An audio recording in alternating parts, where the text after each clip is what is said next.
Namaste, my queens, again. This is a part two. I was talking about I am God or I'm nothing. The third, the third part of being a narcissist.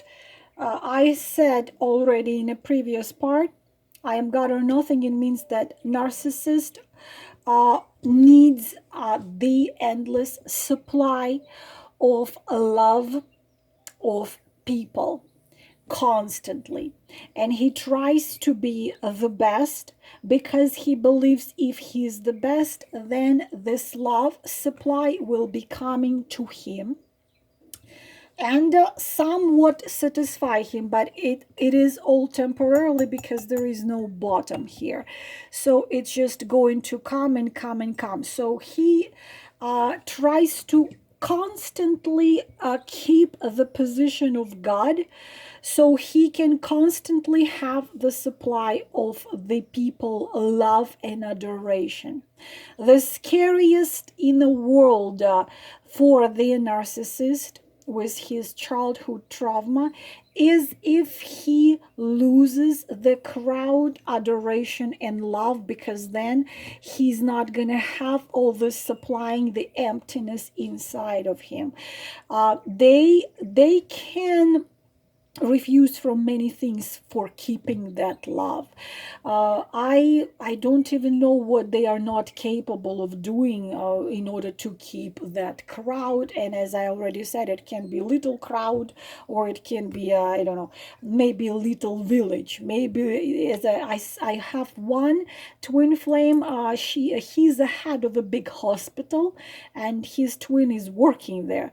So the adoration of everybody who is working in that hospital, that's admiring him and loving him and considering him this and this and this, to him to lose that admiration, for a narcissist, it is the end of they would prefer, probably, I don't know, I don't even know, this is why so many tragedies happen when, for example, because just recently there was a singer who just committed a suicide. I just seen in the news, but not American singer, is a Russian singer. So he put on his concert suit, uh, was dressed up like for performing. He came out on a balcony and he just, stepped off of the balcony because he no longer was popular. He no longer was getting this requests and adoration and love of a crowd. He had a beautiful family, but he didn't care because he didn't have a crowd. The life lost its meaning because inside there is empty. He's not connected with himself.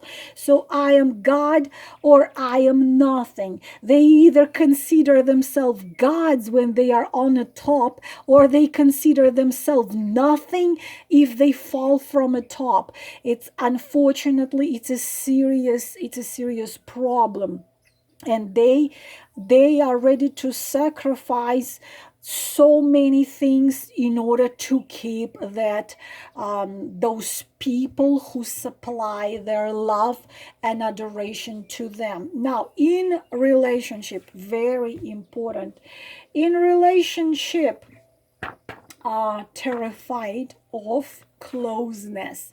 Narcissist in relationship, please, if you didn't watch the first part, please watch the first part, because I have explained why you cannot heal a narcissist, because a narcissist is this cup which doesn't have the bottom. It requires the pouring of your love. Empath sees the narcissist, and empath doesn't see the word narcissist. Empath sees his inner wound, and empath says, I am going to heal you. I am going to save you. I am going to heal all your wounds with my love. And empath keeps pouring and pouring and pouring love there, but there is no bottom, and an empath is left empty, broken, destroyed. A narcissist needs to go and find himself someone else because they must have it. They must have that love. So he devalues love and devalues the one who gives him love. It's a protection. That is how they protect themselves. You're nothing, she's nothing, love doesn't exist, she just wants something from you. Now, in relationship, they avoid closeness and soul connection every possible and impossible way. I already said in the first video, please watch it. They are disconnected since childhood. The childhood trauma in the first part I explained, they got completely disconnected with their own essence, their own soul. They started to play roles. They started to wear masks to be loved. It's a childhood trauma. So he's disconnected. So if someone, let's get this elephant, and this is him and this is you, this is who is you. If he meets someone in life who gets close to his very soul and who tries to put him together with his own soul, they will run as if every devil was running after them. You cannot even imagine how much narcissist is terrified of anyone who can touch his soul, because he hadn't been in touch with his soul for decades, for many years. So he will run away from it because he's terrified of the closeness, this soul connections, heart connections, someone who touches him deep inside. He's terrified of it, and this is why many of them prefer to have romances, to have the affairs where they don't feel deep love or deep emotions, because they are not, first of all, they devalue deep love emotions. They don't believe in deep love emotions, even though they need it, they want it, but they kind of don't believe in it. At the same time, he has to be always on a pedestal. So the thing is, if you come and he feels that you can touch his soul, it means you are equal to him. Someone who can touch his soul gets deep and make him ask himself, who am I? Ask himself questions. Ask him, what you are, who you are. They get absolutely terrified, and he will cut it off and he will run, because one of the reasons why he's terrified of closeness, of any soul-to-soul connections. The other one, if you come in, you are capable of touch his soul, you are equal to him, you stand on the same line with him, they don't want it. They don't need it. I mean, they don't want it. They're terrified of it because he constantly has to be higher. This is why in the twin flame and karmic relationship, when a woman suddenly gets successful, when she's like at his feet, he's okay. But when a woman becomes herself, a surgeon or a singer or something, she becomes something, they get very angry because they don't want a woman to be equal. They don't want it. They don't want equal woman. They want a woman to dust at his feet, because this is what he feels safe and comfortable. And this is why narcissist severe cases constantly put down the partner, constantly put you down, constantly may you're fat, you're stupid, you are this, everything you do is your fault, everything you say is wrong, you walk wrong, you talk wrong, you breathe wrong, because he constantly makes you feel, he has to make you feel like like you must pray every God that this man is in your life. You have to kiss his feet. So he has to be on a top. He has to be on pedestal. And a woman must constantly assure him that he is God and she is nothing. You are God, I'm nothing. Then he can be not that bad. I mean, bad, but not that bad. Oh, yes, my Lord. She's nothing. She's at his feet. It makes him feel good. He can even kind of love. It's not love, but kind of like, oh, okay. He will let you love him, and he will even be mercy to kind of do something for you. For example, to do this to you. Hey, you good girl. This is, many of you know what it is. So if you dusted at his feet worshiping him, it can be a little bit not too bad.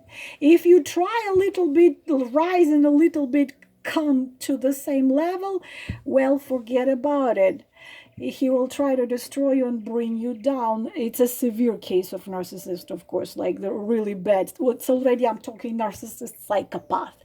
They are all different. They all on different level. It can be a severe case of narcissist, psychopath. It could be someone who sometimes acts like a narcissist. Sometimes it like someone who acts 60% of time as a narcissist, and sometimes he can be a little almost normal. But childhood trauma is childhood trauma, and because very little of them would admit it, and very little of them would go into therapy or healing, trying to heal it, that's why, of course, this is pretty much hopeless.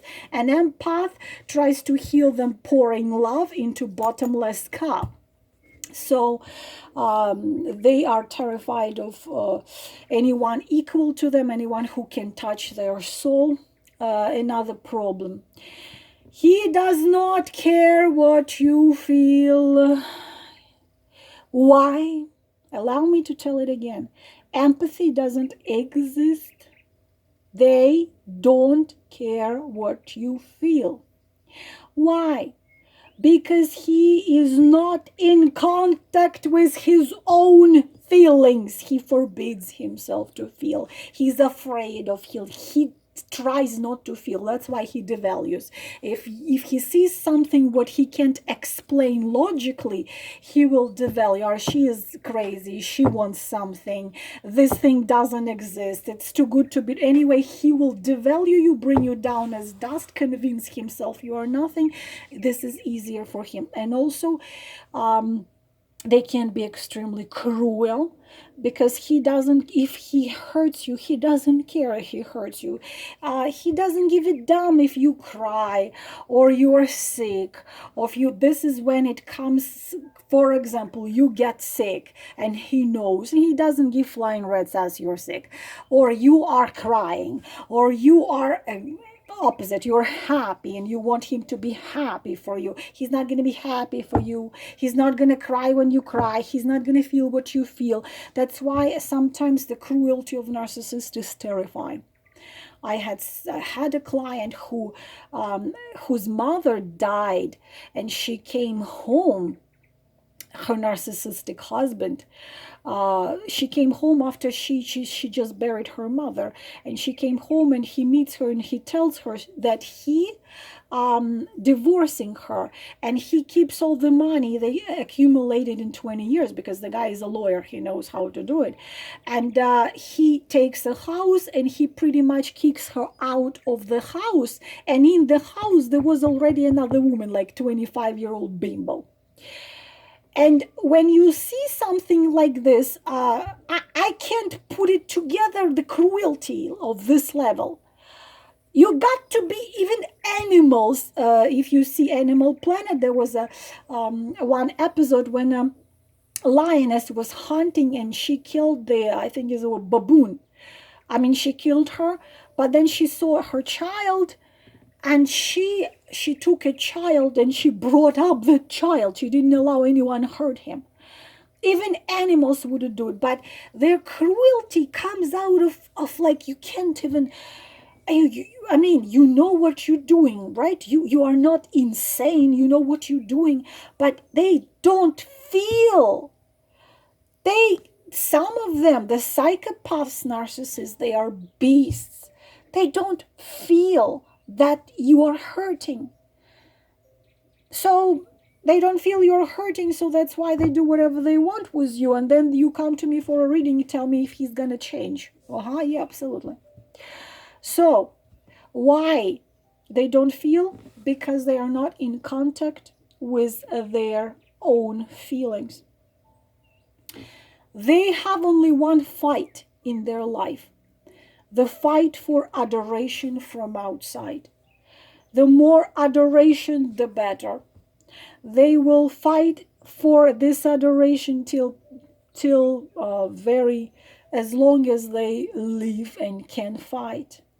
Because when this adoration anymore doesn't come from outside, they don't see any more sense to even live, because this is what they are living for, to receive this adoration from outside, that love, adoration, because inside it's empty. They can use anybody in order to stay on a top where they are, whatever that top is. They can lie, they can use, they can do many things. Again, of course, it depends. It depends on the level of narcissism. Severe narcissism or already very severe narcissism, it's different. There are different levels of narcissism. I cannot tell you that every single narcissist is going to do what I just told you, kick you out of a house, take all your money after you just, after your mother just died. I cannot tell you every single one of them will do it. No. Others will do much less severe things.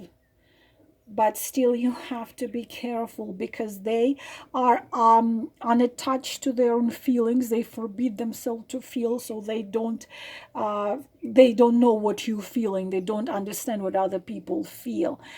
You see, the true closeness with them is not possible. The true closeness with narcissists is impossible. Why? Because true closeness is possible between two equal people, and that's why deep feelings, emotions, not deep feelings or emotions, are almost impossible. If he acts like he loves you, or he acts like he cares for you, it's when he needs something from you. And it can be anything. I already said before, it can be your energy as empath, it can be your connections, it can be your talent, it can be something else. I had seen another very sad case. He is Korean, he's Korean singer, and she's living in Poland. It's very sad story. So she writes these beautiful poems, and he is a singer. So what happened is she was translating those poems into English, and she sent all these poems to him. What he did, he translated it into Korean, and he was making songs out of her poems. She was clueless because she doesn't speak Korean. And it lasted for 2 years. It was, I think it's over 200 poems of hers she got, and he used. And he acted, he made her believe that he loved her, because he wanted that supply of her poems. He didn't care about her feelings, about her emotions, or no.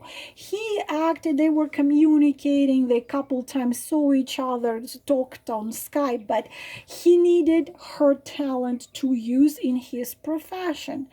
She didn't know. When she found out, the world collapsed. Like, it was really painful. But did he know what he was doing? Of course. Did he care about her feelings? No, he needed to use her. He used her.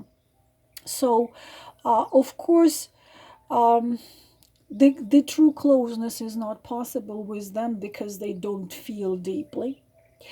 And true closeness is two equal people meeting and equally give to each other.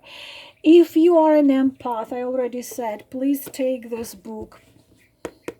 You can be in relationship with narcissist, but you can be in relationship with covert narcissist. Means that you might not know. Your intuition always will tell you. And you might suspect you are with a narcissist. And you will be naive enough, especially if you are a huge empath, that you can heal him. You will intuitively feel the wounds in him and you will want to heal him. And here comes the song which I sung myself several years ago. If I could melt your heart, you cannot melt a heart of a narcissist.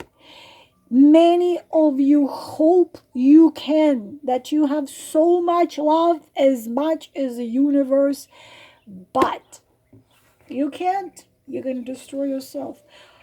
Only him himself, if he realizes it and he goes into therapy and he goes into healing and he goes into it, he can change. But I have seen once in my life that what they usually feel, what they're not going to tell you, of course,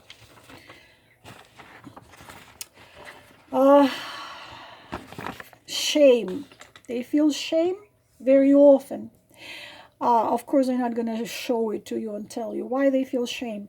Because in their childhood, they were shamed a lot. I made a video about shaming.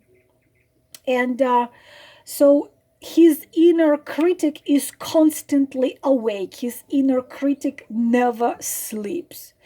His inner critic constantly tells him he's not good enough, he's not good enough, he's not good enough, he's not good enough, he's not good enough.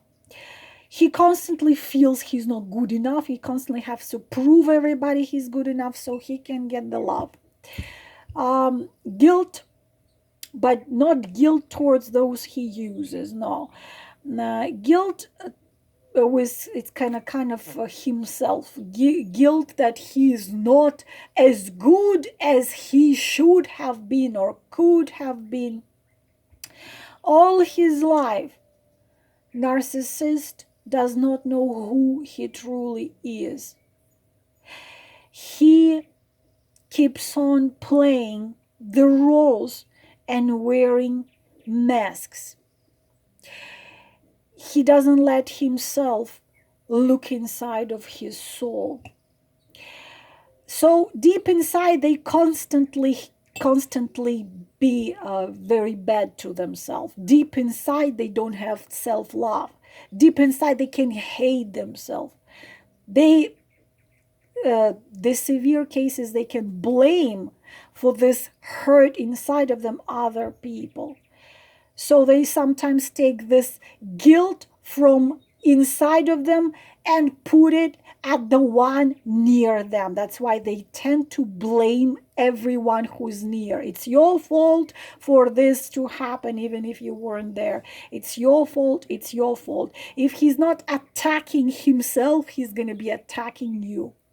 Fear and worry, they constantly worried, constantly. All narcissists constantly scared and constantly worry about that supply of love. They are constantly scared they're not going to receive it. They constantly scared to do something, so they will receive less of it or will not receive it at all.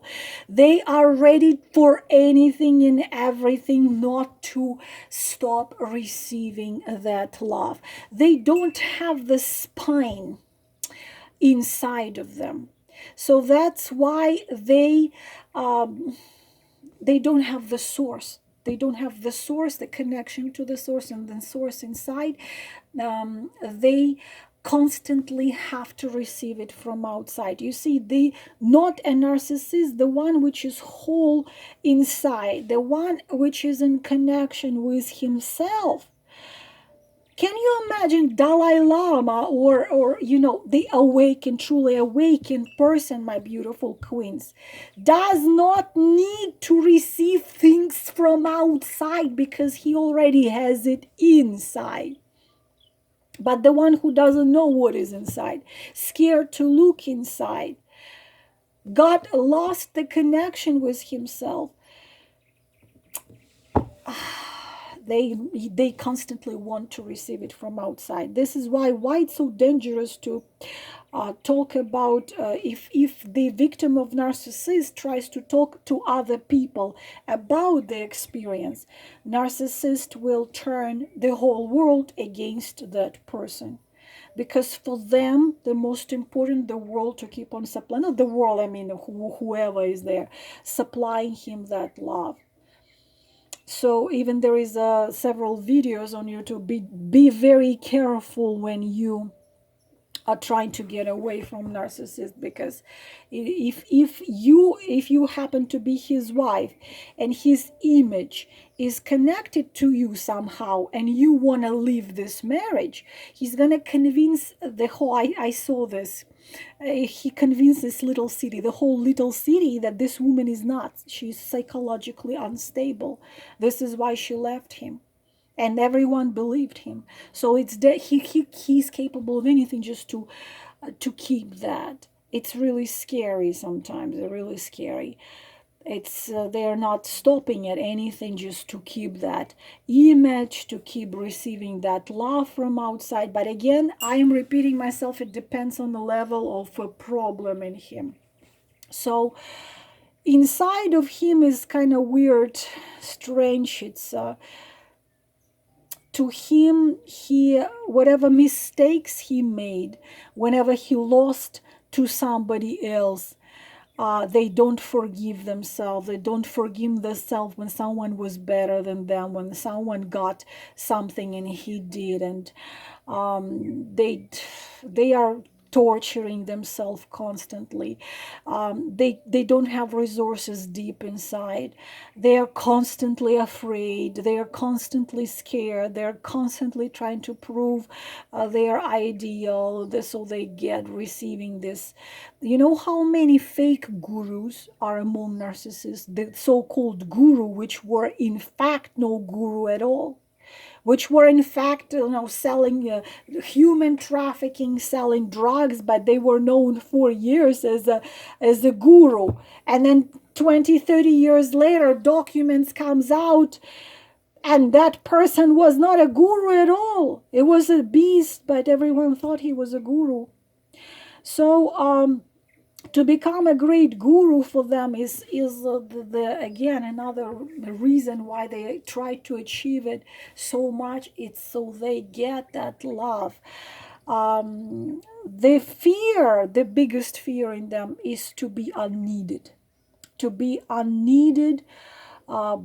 the people, whatever people they're dealing with. When suddenly he is with himself, suddenly people are doing and thinking about other things, or there are somebody else took their place. This is the biggest fear in them. They are scared to suddenly become unneeded. And when they become really scared, they can become really angry. I can tell you that a certain level of narcissism exists in all of us. It's just when it goes over 80%, then it's already becoming a problem. All of us have a little bit of narcissism, but it's just different level in it. I will give you an example of healthy, so-called healthy narcissism. If you are capable of doing this, you are not a narcissist. You're not running away from your emptiness. You try to feel your emptiness inside. You are healing your childhood trauma. You are going into therapy. You take responsibility of your life onto yourself. You stop playing a victim. You don't care what other people say. You have it all in you. You try to hear you, to feel what you feel, and to understand yourself. Then you are not a narcissist. When you make a mistake, you admit, yes, I've made a mistake. You can feel sorry, but then you try to figure out why you have done it, and how you can avoid doing it in the future. You're not trying to blame somebody else.